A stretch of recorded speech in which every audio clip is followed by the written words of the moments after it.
작중에서 아카자는 강함에 집착하는 모습으로 표현됩니다. 또 약자를 병적으로 혐오하는 온이었죠. 특히 강함에 대한 집착의 예로 가장 유명한 것은 素晴らしい提案をしよう。お前も鬼にならないか。 바로 오니 권유입니다. 작중에서 염주 랭고쿠와 수주 기유에게 오니가 되라고 권유했죠. 또 과거에 만났던 수많은 주급 강자들에게도 권유했다고 하니 아카자는 오니 전도사가 맞는 것 같습니다. 아무튼 아카자가 이렇게 강자들에게만 오니가 되기를 권유하는 이유는 두 가지가 있습니다. 첫째로는 아까워서입니다. 주급 강자들은 뼈를 깎는 훈련으로 인간임에도 오니에 맞서는 힘을 가질 수 있게 됐지만 결국 인간이기 때문에 크게 다치면 회복이 힘들어 싸우면 싸울수록 쌓아올린 강함을 잃게 되고 또 시간이 지나면 지날수록 나이 들어 그들이 쌓은 강함이 점점 약해집니다. 때문에 아카자는 강자들이 쌓아올린 강함이 아까워서 오니가 되라고 하는 것이죠. 두 번째 이유는 만약 그들이 진짜 오니가 된다면 다치지 않고 늙지 않는 오니의 몸으로 아카자 자신과 끊임없이 전투를 하며 수련을 하고 최종적으로는 아카자의 목표인 지고의 영역에 들어서기 위함입니다. 아카자가 이렇게 생각한 이유는 아마도 상현의 일 코쿠시보 때문이라고 생각하는데요. 코쿠시보는 아카자가 추구하는 지고의 영역에 들어선 인물이기 때문입니다. 그런 코쿠시보우가 오니가 되기 전 인간 시절에는 주급 강자였기 때문에 분명 다른 주급 강자가 오니가 되어 자신과 수련을 해준다면 자신도 그 영역에 들어설 수 있다고 판단했을 것입니다.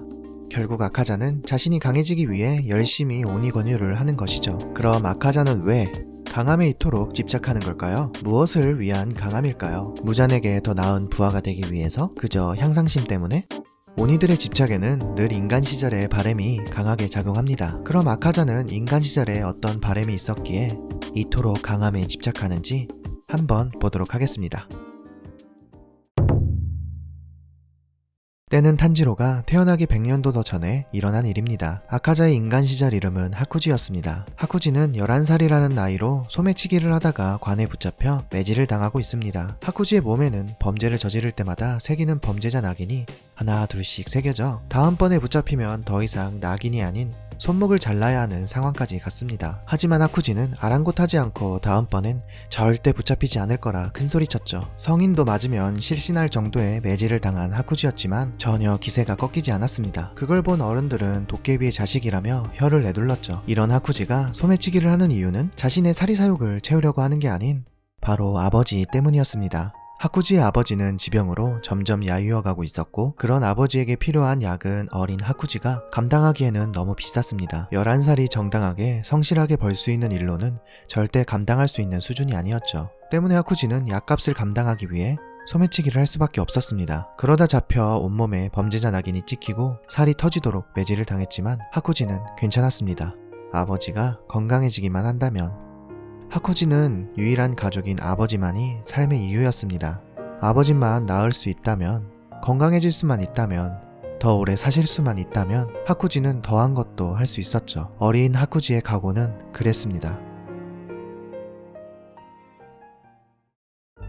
그러던 어느 날 소매치기를 하다 잡혀 매질을 당한 후 집으로 돌아가던 때였습니다. 그런데 이웃의 할아버지가 사색이 된 얼굴로 급히 하쿠지에게 달려왔습니다. 그리고 하쿠지는 충격적인 소식을 듣게 됩니다. 바로 아버지가 스스로 목숨을 끊었다는 말이었죠. 아버지는 떠나면서 유서를 남겨놓았습니다. 그 속에는 하쿠지가 더 이상 범죄를 저지르지 말고 올바르게 살길 바란다는 말이 담겨 있었습니다. 그리고 그동안 폐를 끼쳐 미안했다 라고 적혀 있었습니다. 아버지는 자신으로 하여금 아들이 더 이상 범죄를 저지르는 걸 원치 않았습니다. 아들의 인생에 짐이 되고 싶지 않았던 거죠. 하지만 하쿠지는 달랐습니다. 아버지를 절대 폐라고 짐이라고 생각하지 않았거든요. 사람만 있어 준다면 무엇이든 할 수 있었는데 하쿠지는 아버지의 죽음이 전부 이 불합리한 세상 때문이라며 세상을 향해 분노를 터뜨렸습니다.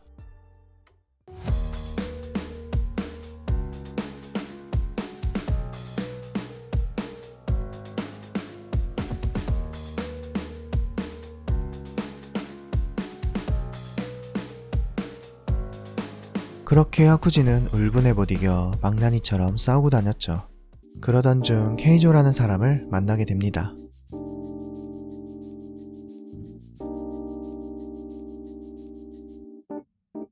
그리곤 얻어 터졌습니다. 성인 남자들이 때려 덤벼도 얻지 못하던 하쿠지를 일순간에 때려 눕혔죠. 그렇게 폭주하던 하쿠지는 멈추게 됐습니다. 케이조의 주먹이 하쿠지의 정신을 차리게 해준 것이었죠. 그렇게 하쿠지는 케이조를 따라 그가 운영하는 서류도장으로 가게 됐고 그곳에서 훗날 그의 운명인 코유키를 만나게 됐습니다. 코유키는 어릴 때부터 너무 병약하여 케이조가 하쿠지에게 병구안을 좀 해달라고 부탁했습니다. 하쿠지는 코유키를 처음 봤을 때 아팠던 자신의 아버지와 겹쳐 보였습니다. 때문에 그냥 내버려둘 수가 없었죠. 그렇게 하쿠지는 케이조의 도장에서 지내며 코유키의 병구안을 했습니다. 그리고 시간이 나면 케이조의 제자로서 그의 기술을 전수받았죠.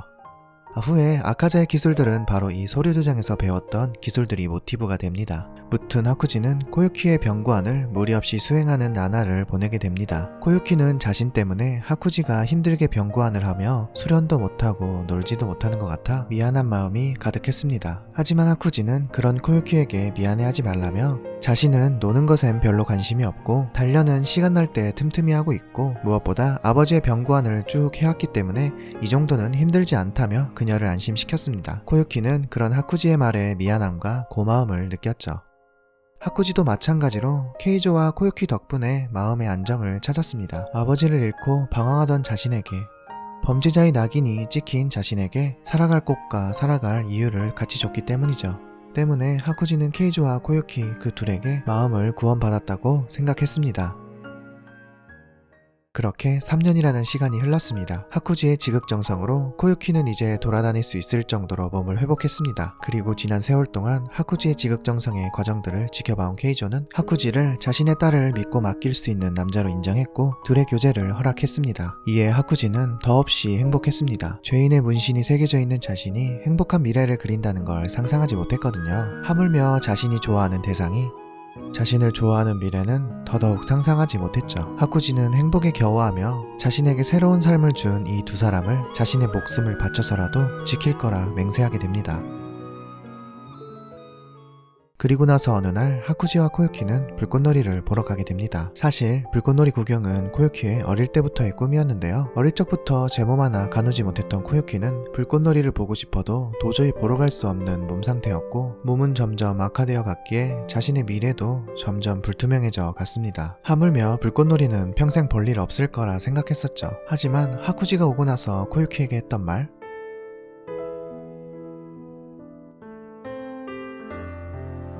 코유키는 자신이 절대 그릴 수 없었던 불투명했던 미래가 하쿠지에겐 당연히 정해진 미래라는 듯 말한 것을 보고 코유키는 희망을 가지게 되었고 병을 이겨낼 수 있었습니다.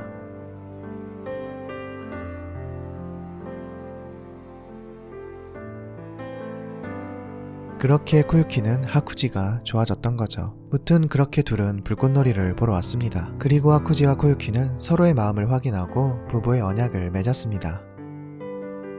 그 후 하쿠지는 이런 자신을 좋아하는 코유키에게 맹세합니다. 그 누구보다 강해져서 평생 지켜주겠다고.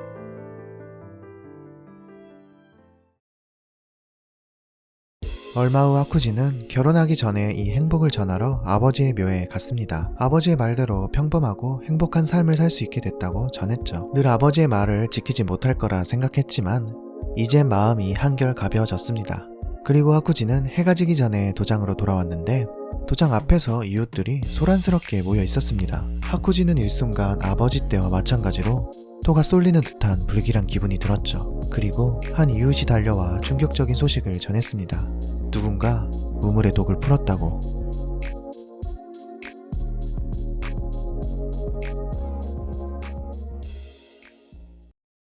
하쿠지는 피를 흘리며 쓰러져 있는 둘의 시신을 하염없이 바라봤습니다.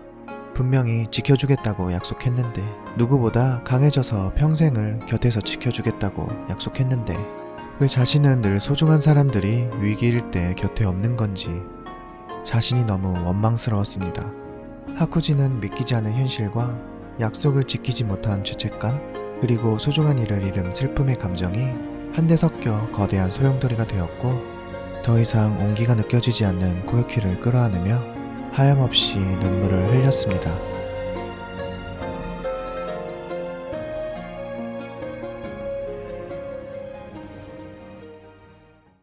독을 푼 것은 인근 검술도장에서 벌인 짓이었습니다. 소류도장의 땅을 얻기 위해 벌인 일이었죠. 그 사실을 알게 된 하쿠지는 분노에 가득 차 케이조에게 배운 사람을 지키는 주먹으로 진검을 든 67명의 검술도장의 문화생들을 전부 맨손으로 때려 죽이게 됩니다.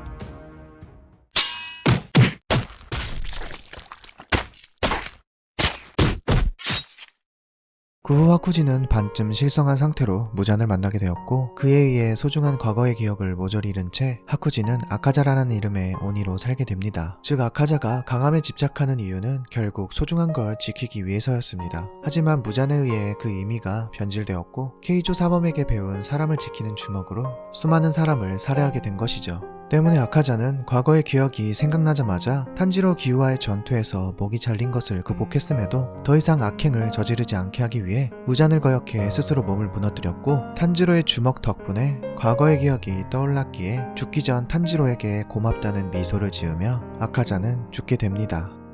그 후 아카자는 여타 오니들과는 다르게 오니로서 죽은 것이 아닌 하쿠지로서 죽게 되고, 그런 하쿠지가 돌아오기만을 100년이 넘는 시간 동안 기다렸던 코요키는 기꺼이 하쿠지와 같이 지옥으로 가게 됩니다.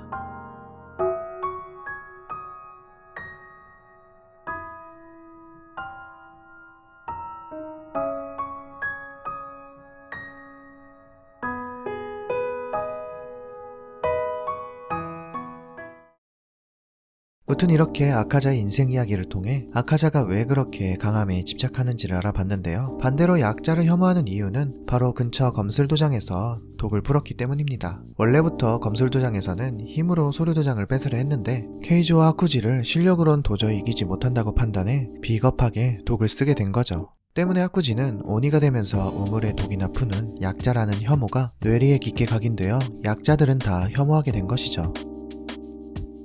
제 개인적인 의견으로는 과거 스토리 중 가장 슬프고 안타까운 게 바로 아카자인 것 같아요. 상현들 중엔 유일하게 스스로 발해서 오니가 된 것도 아니고 강제로 오니가 된 케이스며, 또 소중한 사람들을 지키기 위해 강해지려 노력했지만 정작 소중한 사람은 아무도 지키지 못한 채 과거의 기억을 잃어버리고 무의미한 살생을 100년 넘게 해온 게 너무 안타깝고 불쌍한 캐릭터입니다. 특히 죽기 직전에 탄지로에게 고맙다는 듯 웃는 모습은 진짜 꼭 유포터블 버전에서 끝까지 기카를 안고 가서 최종 국면편 속 아카자 과거 스토리를 봤으면 좋겠네요. 무튼 이상 아카자 인생 스토리였고요. 팬아트장이 팬장이었습니다. 감사합니다.